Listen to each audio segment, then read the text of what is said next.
Black writer and poet, feminist, womanist, lesbian, and civil rights activist. There are so many roots to the tree of anger that sometimes the branches shatter before they bear.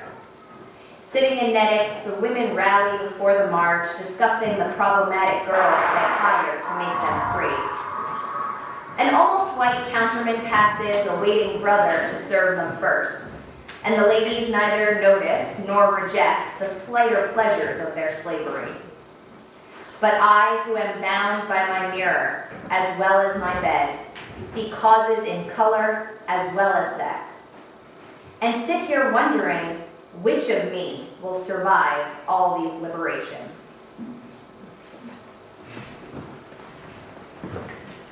So I'm guessing that many of you have been hearing that word intersectionality, yes, no, maybe, and possibly for the first time. It may be new to many of you. If you were at the marches at all, you might have seen some signs. I saw one in the New York March that said intersectional feminism is the only feminism, which was cool.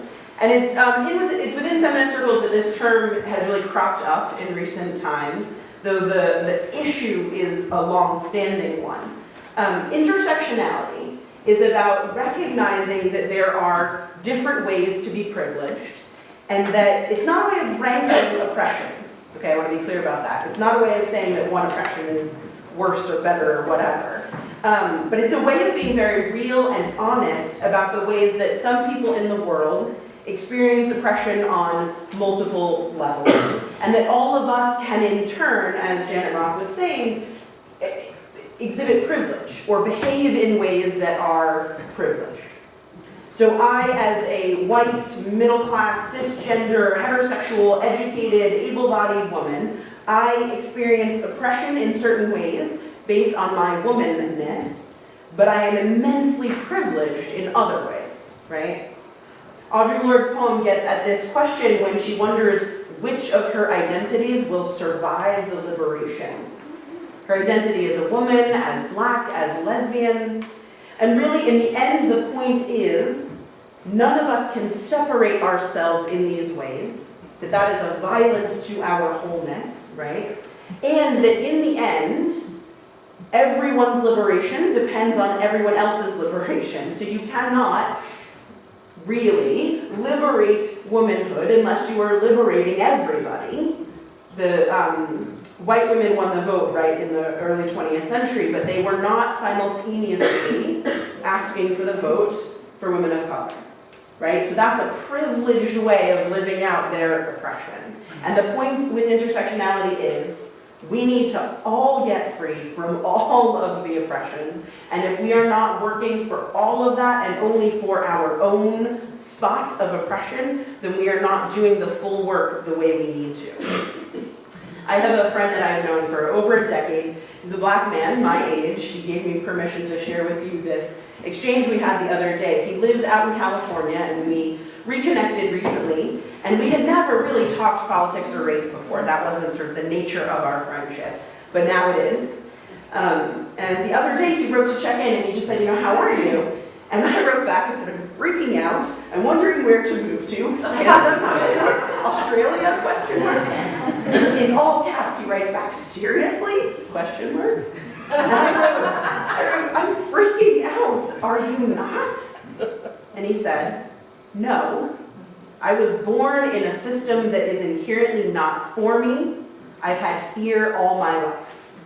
I'm crying a little bit.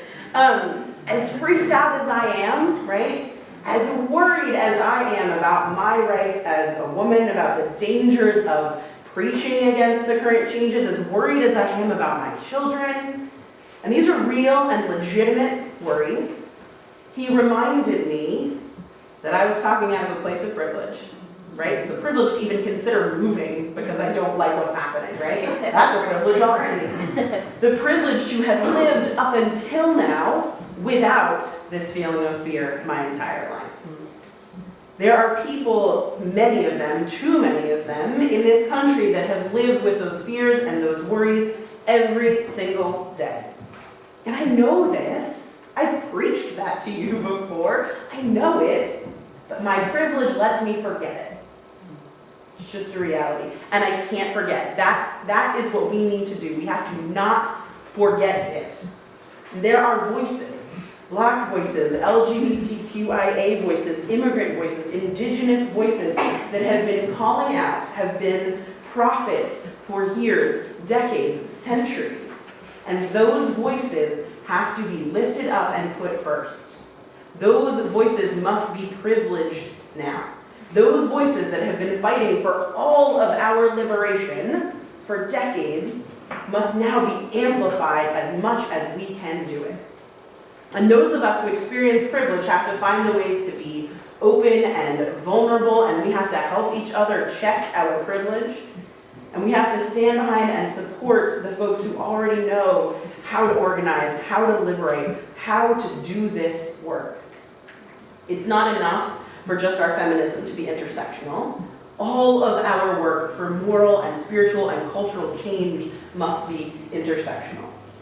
We have to see the ways that race and class and gender and sexual orientation and economics and education and all of these things come together in complex ways.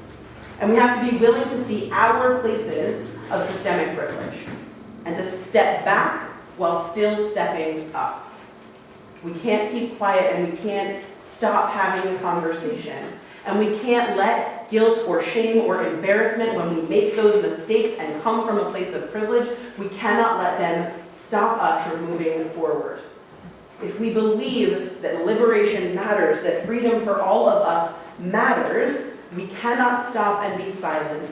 We cannot rest. We have to keep going.